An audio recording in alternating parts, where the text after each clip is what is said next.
Well, nothing like an ordeal to start off the Monday morning in the Zoom world. We had some difficulties, everybody, but thank you for staying on. For those that logged off, or maybe you'll come back, I don't know. But if you came back, let me tell you, it's going to be a good one today. I'm going to even do a little extra today, just for you, Chad, because I didn't talk to you this weekend, but it's going to be some. Because let me just tell you, I saw your son's pictures of the prom and it brought back some memories. I was like, man, the prom. I remember the prom. It's always like you remember certain things in your previous season of life. Remember the prom? I do remember that. I was talking to Sandy about our birthdays, and I'm like, I'm a July 3rd, and I was like, yes, I was very fortunate that we had a lot of holiday. There was nobody had to work on July 4th. I partied from like July 2nd to the 5th straight. That was my party weekend. So good morning, everybody. Good morning, Facebook world.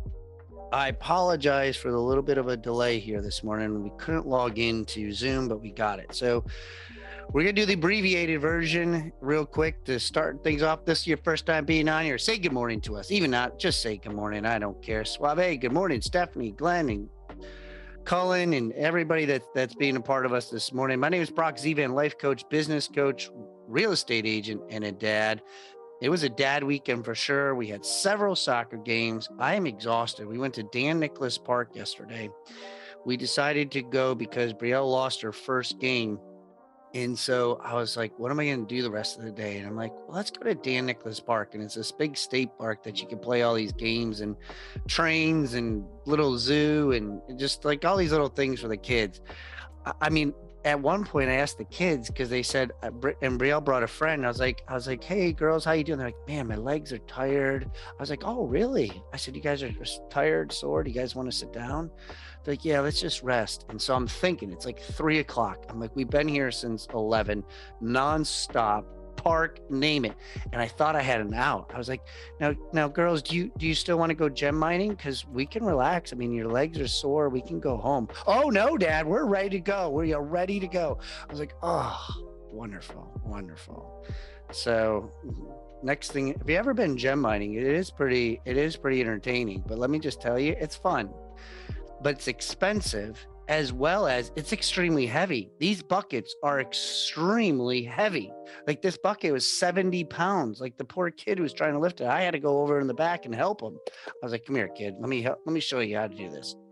Anyway, so I had a really good time, my kid. So the law of magnetism, Mondays with Maxwell, the law of magnetism.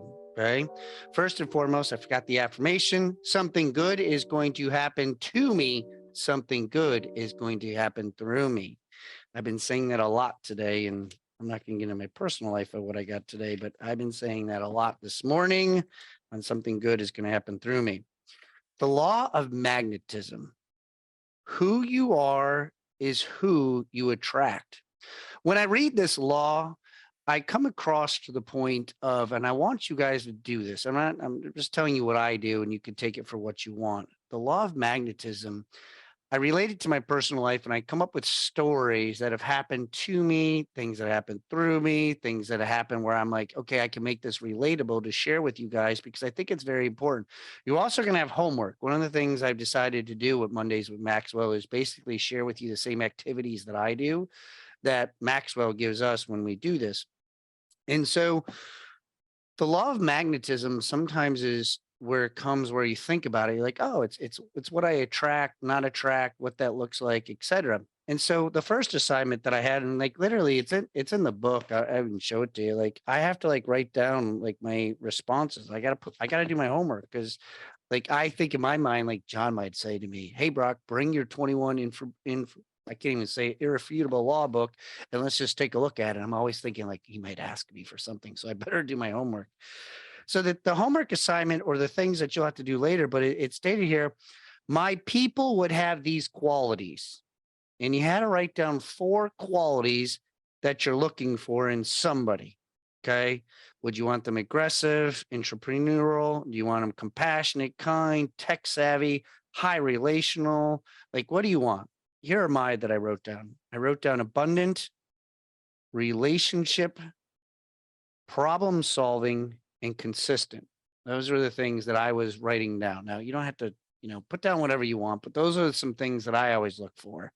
I'm a very big person. Like, I hate when people tell me they're going to do something, and then when I follow back up with them, they didn't do it. Whether it's coaching, my personal life, like I tell Brielle all the time, I'm like, did you put your clothes away? Oh, yeah, Dad, I did. And then I go up there and they're still there. I'm like, can you please explain to me what happened between this? So here's the quote that it says, "Who you attract is not determined by what you want. It's determined by who you are." I'm going to say that again because what I'm about to share with you really resonated with me. Who you attract is not determined by what you want. It's determined by who you are. So one of the things I wrote down was the law of magnetism is who you are is who you attract.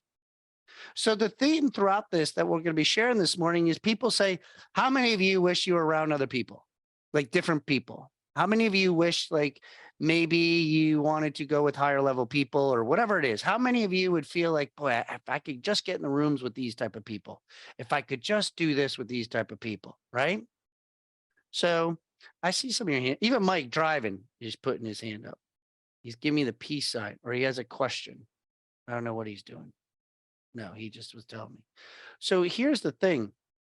What I got from this is because when we say who you are is who you attract, John Maxwell says, well, if you want to change that, stop focusing on the outside people and start focusing on you. Start focusing on the leader, change you, and the law of magnetism will automatically attract who you're looking for. But one of the things that he wrote in here that the question the question that I wrote down is, what causes us not to? So Chad raised his hand, Mike, Sandy, Christian, Stephanie, for those that I was able to see, you raised your hand and you said, I want to be around other different people. I want to be either around high level people, positive, negative, but you want to be around other people. And then I wrote down, well, what causes us not to? Because we know of course, we know the answer. I'll give you my story of me that it will be out, but I switched real estate firms. And when I switched real estate firms, in order for me to make this switch, I wanted to speak with the leadership board. I wanted to speak with the CEO. If you don't ask, they won't say, hey, Brock, is there anybody you want to speak with before you make this decision? No, they're not going to say that. So I want to be attracted, and I'm attracted to CEOs. It's the same thing how I got with Coach Burt. I'm attracted to CEOs because they usually have a success pattern or they have something that they offer or something that they can share with me. So I'm attracted to CEOs. And my goal this year was 5 CEOs. And so when I made my switch to come over to Real, I said, I like to speak with the CEO. How do I do that? And they, well, Brock, well, let me go on Workplace and see if I can reach out to them. The team, my sponsors were higher up in the food chain, and they reached out. And I said, they're like, he's in Israel. And I said, okay, I have Zoom. Is he like, I don't care where he's at. Like, I have Zoom. I just want to speak to the guy. And they said, okay, I don't know when. I said, that's perfectly fine. I'm not making my decision until I speak with him, though, because I need him to understand who I am. Not because I'm arrogant or anything else, but I think it's important of who you attract and who you are. You want to be in the same room. Within 24 hours, I had a Zoom meeting with the CEO, a one-on-one with him on Zoom for 27 minutes. It was remarkable. I was not assigned to this company. I was aligned with this company. And that's what helped me make the decision. These words I say in a line, read the room before you can lead the room. These are all part of the John Maxwell theories. And I really share this more on Mondays because of becoming a certified coach with John Maxwell. And so anymore, I won't be assigned anymore. I will be aligned with you. And it's very important because the law of magnetism is the people who I attract are the people of me, of who I've become. And if you don't like the people that are in your area, then focus on yourself. Stop bitching, whining, and moaning. Change yourself, work on yourself, become better, And guess what happens around you? So here are some of the values. I said this. Ask yourself if these are magnetic towards you or what your thoughts are. Here's a list of values that John Maxwell instills with his people. He has over 40,000 coaches. He instills this in his leadership. Here are the values. Feel free to write them down if you like. Valuing of people, maintaining a positive attitude, growing daily. I really like that one, growing daily. Leading by example. Typically, I will not tell one single person to do something that I'm not willing to do. Living with intentionality. My favorite word, you're going to hear later, purposeful, being purpose, having purpose in your life, right, Chad? Exceeding clients' expectations. I'm a very big advocate. Mike and I talked about the book, The Pumpkin Plan, which I strongly recommend to people. But the author, Mike, and I can't pronounce his last name, Michelangelo or Macalini, whatever his name is, leading by exceeding clients' expectations. He's a big advocate of under promise, over deliver. Equipping others. Being catalyst for transformations. And leaving room for faith. So those are the things that he talks about. Now, maybe you might say, how does this affect me? I'm not too sure, Brock. I'm not in this position. I don't know where I'm at. I'm trying to find this myself. So he broke it down in a couple key ingredients that help you with this. And so some of the stories I will share with you. The first one that he talks about is generation. How do I build this up? How do I get more law of magnet? How do I be attractive? How many of you seen a magnet that freaking can pick up a car as well as a magnet that can pick up a paperclip? Right? Okay. It's a magnet. If somebody says, what is that thing? It's a magnet. So the same word is magnet, but would we all agree that the strength of the magnet is different? So if you're building your strength in magnet, you will know with me, the first one is called generation. Now, how do I use generation in my life is when I was a young kid at IBM, I found myself, and I actually thought I was going to work at IBM the rest of my life in Lockheed Martin, but I was always in the room with experienced people. For those that know me, I get a lot of my information experiences from older people. I like to talk to older people. I like to understand why is that? It's because older people have wisdom. Older people have more experiences. Older people have been around the block. How many of you heard that saying? Okay, been around the block. Come on over here, Brock. Let me tell you. I'm like, okay, yes. Okay. I don't ask Bryce, I got to talk to you about this profit and loss sheet. What do you think? Where should I be putting my money? Bryce, what do you think about that? Like, he's too young, right?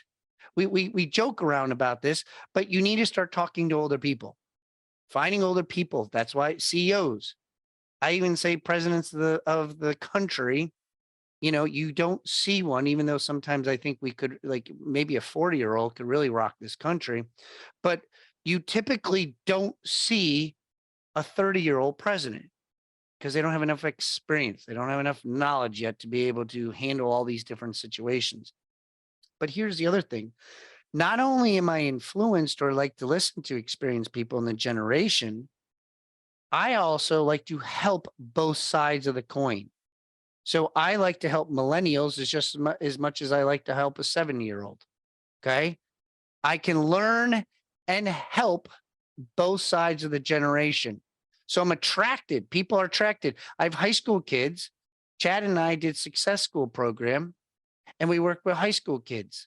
I have a lot of 20-year-olds that we have conversations with that ask me because they need guidance. I don't think the decade of 20-year-olds right now have zero guidance, not zero guidance, like little guidance. That's the biggest question I have from young kids. When these children are in their 20s. So I'm around them and they ask me a lot of questions of what to do, what not to do. How did I get here? So I started to pour into that age. So no matter what, both sides of the generation side, you need to work with and learn with. The next one is a good one that I really like, and it's gonna strike us all. It's called attitude. What is your attitude? Rarely have I seen positive and negative people attracted to one another. How many of it makes sense about the whole the when we put two like poles, what happens? Okay. They separate, right? So in this concept here is a negative and a positive person, even though in the law of magnet would draw you to their attention, but in this case, it does not. A lot of people typically don't like me in the morning. Why is that? Because you might hear the opposite side of the person saying, I'm not a morning person. Leave me alone. I haven't had my cup of coffee. I drive Wendy insane, in case you're wondering. Insane, especially on the weekends where she has like an inkling that she might be able to sleep in. Hey, what are you doing? I got your cup of coffee over here. Hey, I thought about dinner already because I'm already like 3 hours ahead because I still get up at 5 or 5:30. It's like 8:30. I give her till 9. I'm like, hey, listen, I've already thought about her day. I've already thought about this. And for dinner tonight, this is what I'm thinking about. Okay. Like that attitude right then in the morning, like we goof around about it, but then sometimes I'm wise that I back away. But here's my story about attitude, and it comes into the third one is called background. I want you to write down background. Okay. Now, Brielle's at soccer games. Okay. And so when I'm on the field, and for those of you who have your kids who've been to soccer games, lacrosse games, baseball games, whatever it is, Chad is in for those who had kids, and Mike, I've heard your stories, and for the others who had kids stories of watching your kids, you are a fan at that moment. Your son, daughter playing, they are the athlete, we are the fan. And I get to sit at a lot of these games. And sometimes I have Bryce with me, sometimes I don't. And what I've learned is I don't sit with everybody else. I've somehow it's gravitated where I'm not really involved. And I end up sitting further and further. And like yet last week, I ended up sitting like really at the very end of the soccer field for two reasons. At first, it was for Bryce, but then secondly, this is what I started to understand and where I'm different. My attitude is not the same as many parents. I don't bitch. I don't whine. I don't complain. I'm not calling out the plays. I'm not saying this part. Now, somebody who's listening to me is going to be like, maybe you're mad at me, but I'm just speaking the truth. I don't yell at the official. What I really want to do up to the parent is I want to go up to them and I say, let me ask you a question. Have you ever officiated a game?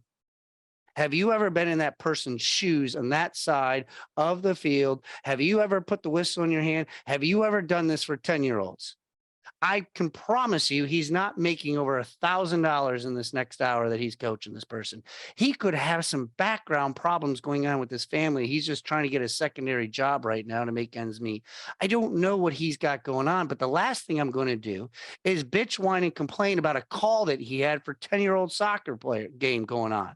If you don't like what he's doing, why don't you go to the official school? Why don't you call up the freaking facility, the tournament director, and say, hey, I want to be an official because I could become better. And at that moment, once you do that, and then you come back being a fan, and then you want to complain, bitch, whine, and moan, then you can. And the same thing goes with coaching. We have a lot of great sideline coaches, let me just tell you. And it drives me insane because I hear, oh, they're playing terrible. I can't believe they made that call. I can't. Whoa, time out. And I can't handle it. And people want to say me antisocial, but my attitude towards the players, my attitude towards the coaches and the officials is different. And so I don't jive.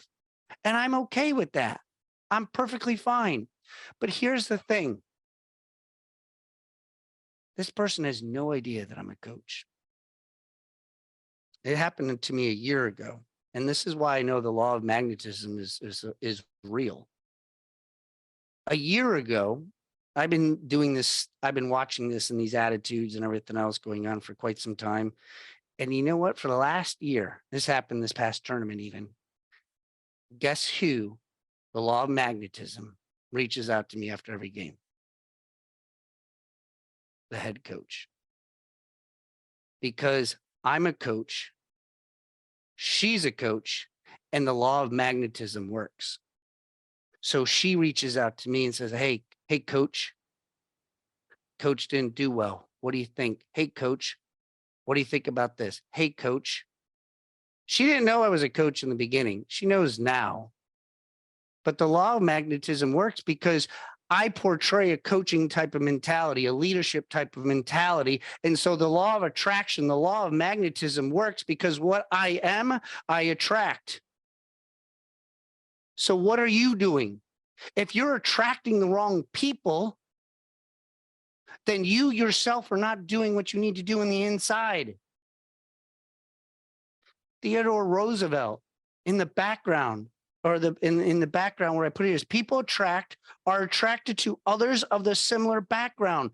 My background's coaching, so the coach was attracted to me. Other CEOs and people who run their company come to me during the side. Hey, coach, I got to talk to you about something. And it's because of what I put out there. And so Theodore Roosevelt, for those of his memorial, I had to read it. He had one of the greatest voluntary cavalries ever aligned together.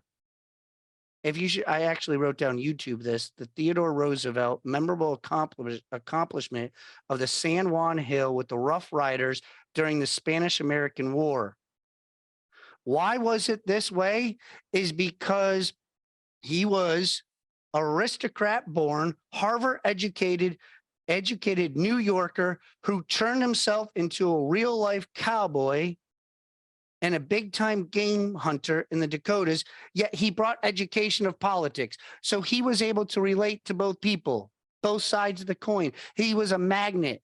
And he brought people in who were doctors, and he brought people in who were fighters from the wild, wild West. And they worked well. Why? Is because the people who are on this call, I guarantee you, if we formed a company, we'd be a badass company. Because we all are willing for the vision and the goal of what we want to get to and grow to is why we are here. I'm telling you this right now, like if we were to go through money, I'd be talking to Chad and Christian. If we were going to multifamilies, you'd be talking to Sandy. If we're going to do property management, I'm talking to Mike. If we were doing something out West, I need a West Coast time and need a coach out West, I got Cullen. Senior citizen people, I got Stephanie.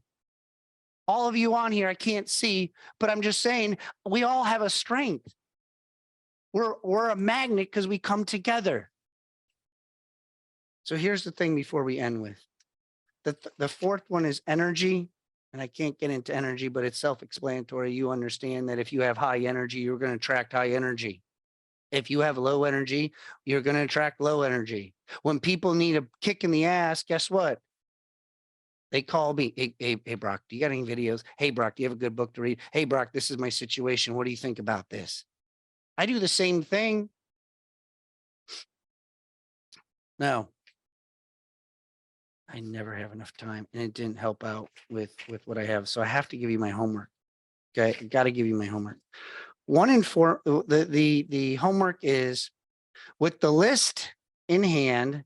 Think about why you desire these qualities. Okay, you wrote down your qualities in the beginning, but why did you write those qualities? Okay, why are they important to you? In my books, Turning Scripts into Conversations, I don't tell you the how of the script. Like, you know how to go to the script. You go to Mike Ferry, Tom Ferry, Jeff Glover, you can get the script. You could read it yourself. The book is about the why. Why I asked this question at this time, why this scenario works at this time, why did I present it in this direction, why at this moment did I go in here, why did you put those qualities in play, why did that happen? Okay. Number 2, based on who you are attracting, you may need to grow in the areas of character and leadership. Now here, I told you what I did, 5 CEOs. He says this: find mentors willing to able to help you grow in each of your qualities that you want to grow in. Possible characters, mentors include pastors, spiritual advisors, professional coaches. Ideally, your leadership mentor would work in the same or similar profession or being several steps ahead of you. You notice that they didn't say below you. And I'm not trying to be like above or below, but they want to be mentors. You want to be talking to people who you want. You're like, man, I really want to do that. Well, ask them what their experience is, what they got going on. And this is the advanced level. The advanced level homework for those that want it. Now, if you are having a weakness, they say write down your 5 strengths and 5 weaknesses. Okay. In reference to why you do that, the weaknesses you want to be able to look at, to be able to see who fits into those criteria. Okay.